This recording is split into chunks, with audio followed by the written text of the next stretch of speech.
Welcome to the European news on October 2nd in 2021. And today we start in Brussels in Belgium. The Internal Market Task Force, the SMET, played a key role in removing obstacles to the internal market during the pandemic. This emerges from the first report that the Commission presented on Wednesday on the work of the task force. The report highlights the important role that SMET has played in removing barriers put in place by member states during the COVID-19 pandemic, in particular to ensure the availability of essential medical supplies and protective equipment across the internal market.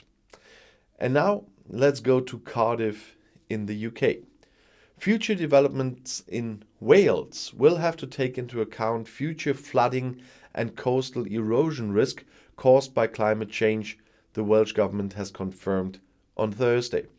In a UK first, developers will have to work with flood risk and coastal erosion maps that have been made available that not only show current risk levels, but also the risk posed by climate change.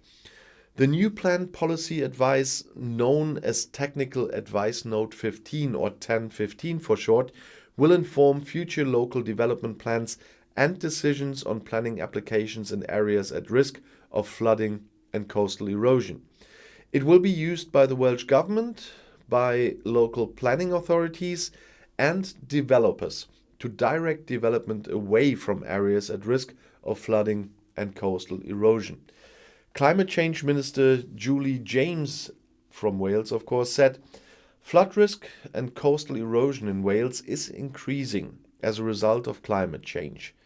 Serious flooding and serious flooding events are becoming more frequent, and some areas currently at little risk will become vulnerable to flooding as our climate continues to change." As the National Strategy for Flood and Coastal Erosion Risk Management in Wales recognizes, the planning system can help communities be more resilient to the effects of climate change by locating development in areas away from risk of flooding. Improved knowledge of the places which will be at risk in the future can help keep people safe by preventing the damage and disruption to homes, workplaces and infrastructure that flooding can cause. 1015 is clear that new developments of homes, the emergency services, schools and hospitals must not be located in areas of high flood risk without strong flood defenses. If a local planning authority is minded to approve any scheme against this advice, Welsh ministers will be notified and able to decide the application directly. The flood map for planning identifies 4 types of flood zone, with each zone having particular advice in 1015 for proposed developments. The flood zones are based on current risk levels with the addition of allowances for climate change. They therefore include areas considered likely to be at risk of flooding in the future, enabling planning decisions to take direct account of the expected impact of climate change on flood risk. The flood map for planning is published by Natural Resources Wales and will be updated in May and November every year to reflect the latest modeling and data on flood risks. For all development in areas of low risk and areas protected by strong flood defenses, and for less vulnerable developments in areas at high risk of flooding, securing planning permission will be dependent on passing the acceptability tests in 1015. These tests include providing justification for the location in a flood risk area, being on a brownfield land and being resilient in the event of a flood. The new 1015 and flood map for planning have been made available to allow planning authorities and developers to prepare for them coming into force on Wednesday, December 1st. From that date, all planning applications awaiting a decision and all new planning applications will be assessed against the new advice and map. Any local development plan under review and yet to reach the formal examination stage must also use the new 1015 and flood map for planning after December 1st. And now we have to go back to Brussels.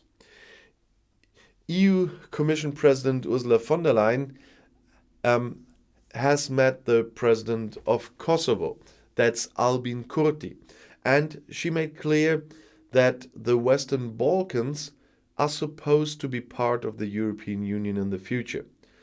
Looking at the tensions between Kosovo and Serbia, it's quite important that the relationships will be normalized. She said, "I have to say that I'm really concerned about the current crisis.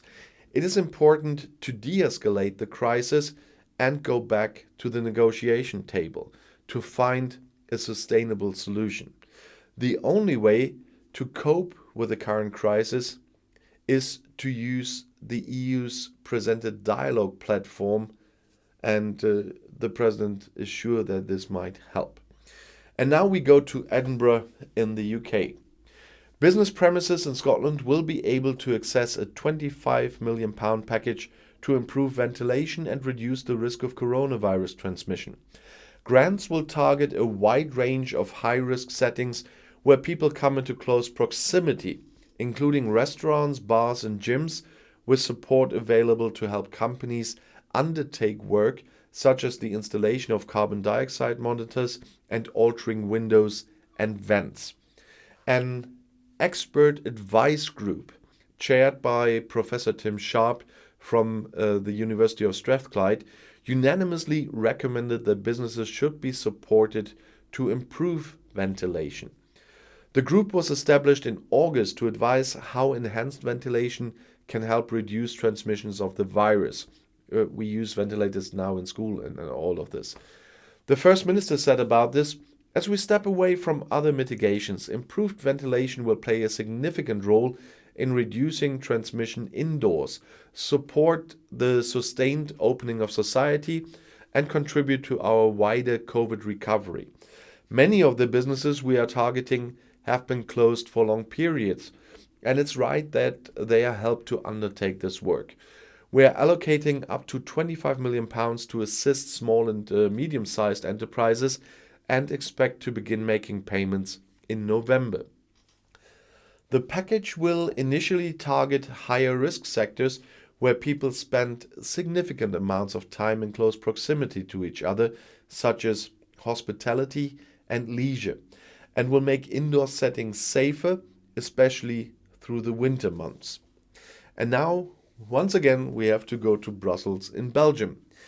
The EU Commission would like to know from all relevant partners from industry, research, administration and associations how energy-intensive industries can cope with the ecological and digital transition and at the same time increase their resilience.